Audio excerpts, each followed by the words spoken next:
सहाबा इकराम एक मैदान से जिहाद पे गए हुए वापस आ रहे, तो लोग दौड़ते हुए जाते थे कि लश्कर आ रहा है, तो एक औरत भागती हुई गई।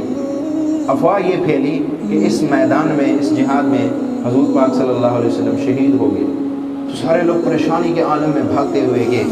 तो एक लश्कर आया, एक औरत ने पूछा उनसे, अल्लाह के नबी का क्या हाल है? फरमाया कि उसको बताया गया कि अल्लाह के नबी तो ठीक है, पर आपके बेटे को हमने मैदान के फलां मुकाम पे शहीद देखा।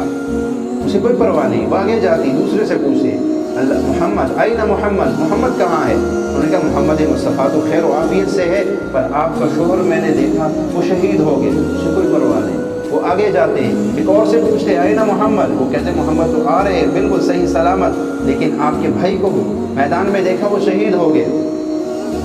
उसे कोई परवाह नहीं है, वो आगे जाती है, आगे जाती है ना, तो सामने अल्लाह के हबीब की उसके नज़रें पड़ती हैं, वो भागती हुई जाके अल्लाह के हबीब के दामन को पकड़ के कहती है, या रसूल अल्लाह, या रसूल अल्लाह, जब आप मौजूद है, आपके बाद ना मुझे शोहर का गम है, ना मुझे वालिद का गम है, ना मुझे भाई का गम है, और ना मुझे बेटे का गम है। आप ही मेरे लिए सब कुछ है। अल्लाह, आप ही मेरे लिए सब कुछ है। ऐसी मोहब्बत